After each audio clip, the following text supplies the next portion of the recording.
It's the range of subject that James Cooke covers, history, the arts, culture, that bring audiences back to hear him again and again.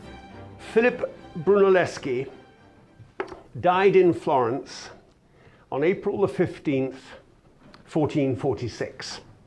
Pippo, as everyone called him, had lived his life in his parents' home beside the cathedral Santa Maria del Fiore.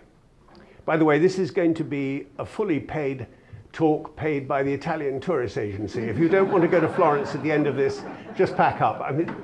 And this is going to crop up again and again. His nickname, Pippo, was perhaps the only endearing thing about him.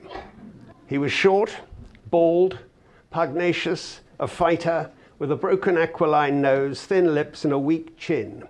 Dirty and disheveled, a fully paid up member of the seemingly never-ending line of unkempt artists that would transform Italy and art in the 14th and 15th centuries. The point is, people want the aha moment. They want to make connections. And my job is to help them get there, to give them that thrill. Secret, defensive, paranoid, Pippo lived alone and worked on the completion of the Great Dome for nearly half his life.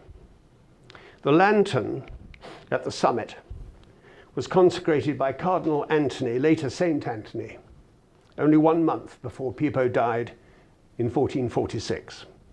In the previous 30 years, from 1416, Brunelleschi had written his name in architecture's Hall of Fame and become arguably the core of a new movement in art, and all Florence knew it.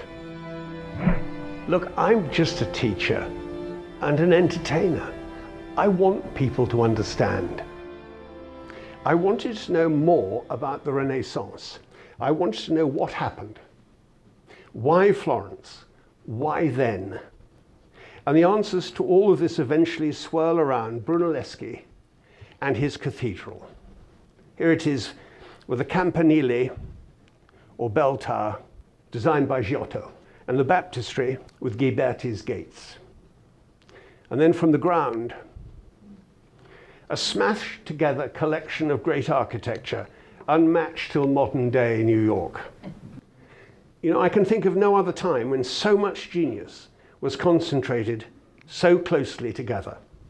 Ghiberti making the baptistry gates with Uccello as an apprentice in his workshop.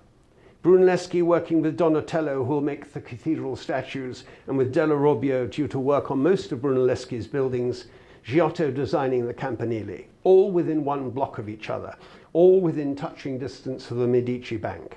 A constellation of talent, like Palo Alto in San Francisco today.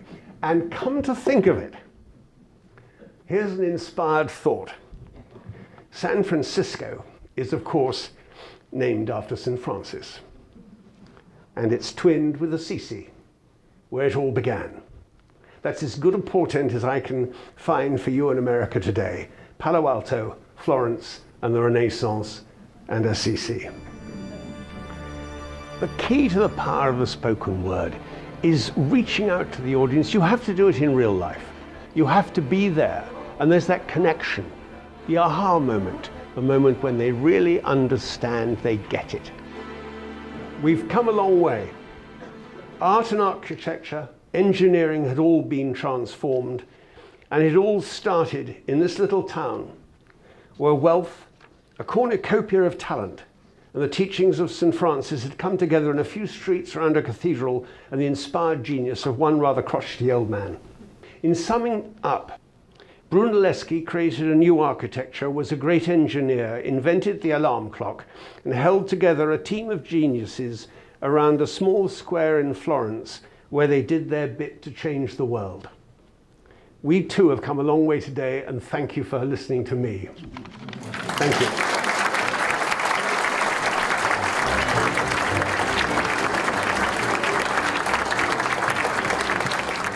The moment I heard him, I knew we had to bring him to a bigger audience.